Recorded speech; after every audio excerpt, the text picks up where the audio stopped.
Assalamualaikum warahmatullahi wabarakatuh. Selamat pagi kawan-kawan. Insya Allah hari ini diberikan kesehatan semua ya. Oke. Kali ini Mister akan membahas di bab 2, yaitu yang kedua mengenai pembukaan Undang-Undang Dasar Negara Republik Indonesia. Kemarin kita udah belajar mengenai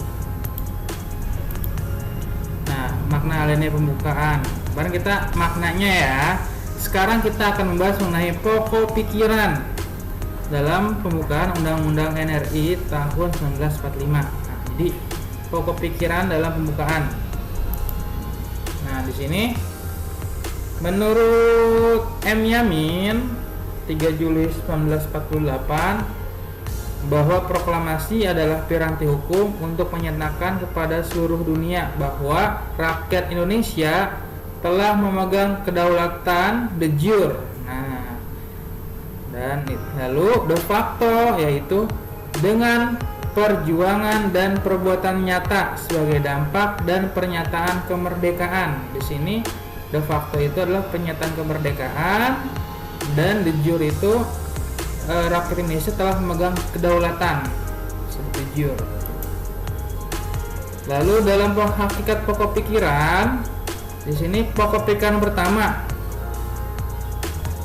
yaitu negara melindungi segenap bangsa Indonesia dan seluruh tumpah darah Indonesia yang berdasarkan atas persatuan dengan mewujudkan keadilan sosial bagi seluruh rakyat Indonesia. Nah, jika diperhatikan seksama, di sini adalah pokok pikiran pertama, yaitu penjabaran mengenai sila ketiga dalam Pancasila ya, yaitu persatuan Indonesia. Nah, di sini UUD tahun 1945 menjelma menjadi sila ketiga Pancasila, yaitu pasalnya, yaitu pasal 1 ayat 1, negara Indonesia ialah negara kesatuan yang berbentuk republik. Pasal 27 ayat 3, setiap warga negara berhak dan wajib ikut serta dalam upaya pembelaan negara. Pasal 30 ayat 1, tiap-tiap warga negara berhak dan wajib ikut serta dalam usaha pertahanan dan keamanan negara. Itu ada banyak pasal lain. Ada banyak pasal yang lain, di buku ujung terdapat pasal tersebut. Ini hanya dicantumkan 3 pasal saja. Oke.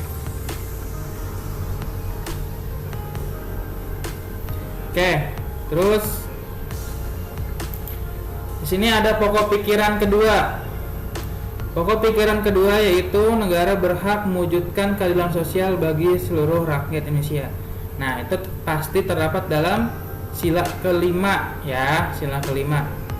Nah, adapun beberapa contoh pasal yang menjelma dalam sila kelima, itu seperti pasal 1 ayat 3, pasal 2 ayat 2, dan pasal 31 ayat 1. Pasal 1 ayat 3, negara Indonesia adalah negara hukum. Nah, jadi di mata hukum itu semua sama menurut pasal ayat 1 ayat 3.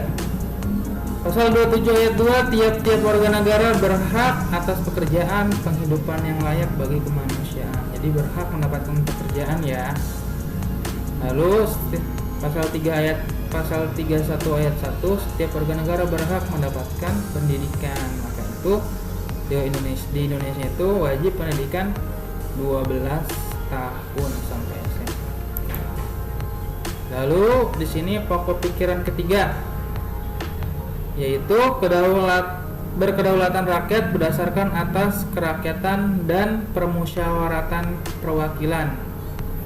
Jadi jika kita perhatikan sama seperti yang tadi, pokok pikiran ketiga itu adalah penjabaran Pancasila keempat, yaitu kerakyatan yang dipimpin oleh hikmat dan kebijaksanaan dalam permusyawaratan perwakilan. Adapun ayat penjelmaan dari sila keempat seperti contoh pasal 1 ayat 2, yaitu kedaulatan berada di tangan rakyat dan dilaksanakan menurut Undang-Undang Dasar. Pasal 6A ayat 1, presiden dan wakil presiden dipilih dalam satu pasangan secara langsung oleh rakyat. Jadi lewat pemilu ya. Yang terakhir, pokok pikiran keempat di sini berdasarkan atas ketuhanan yang Maha Esa menurut dasar kemanusiaan yang adil dan beradab. Nah, bisa ditebak ini termasuk dalam penjabaran sila pertama dan kedua, ya. Adapun penjelmaan dari sila pertama dan kedua Pancasila yaitu pasal 28, 28A sampai 28J, pasal-pasal yang mengatur tentang hak asasi manusia di HAM. HAM itu masuk ke pasal 28A sampai 28J.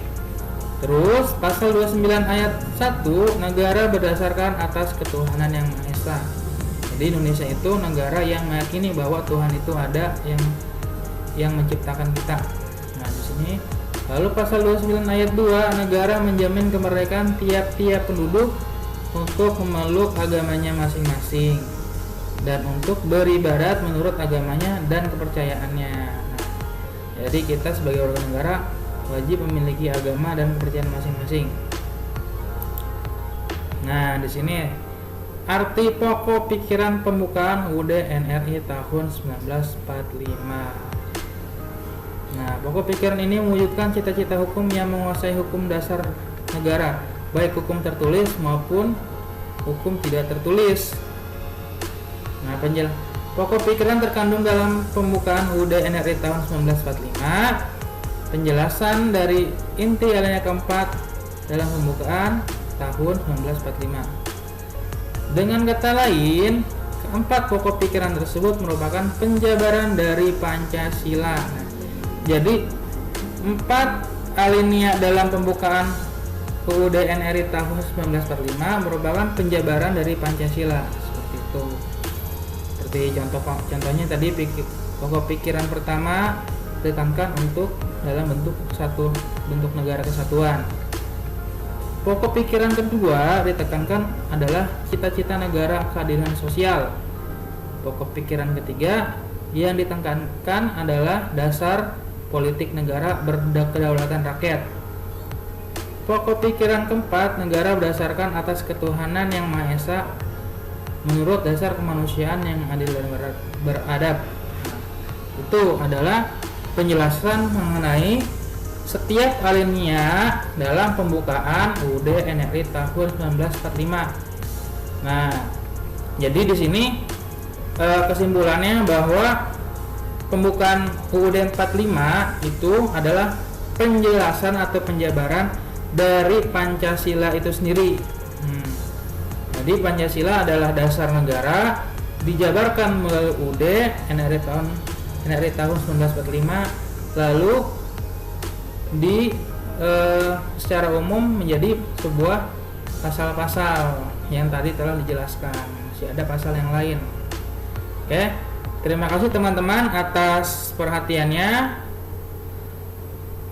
Kurang lebihnya mohon maaf. Assalamualaikum warahmatullahi wabarakatuh.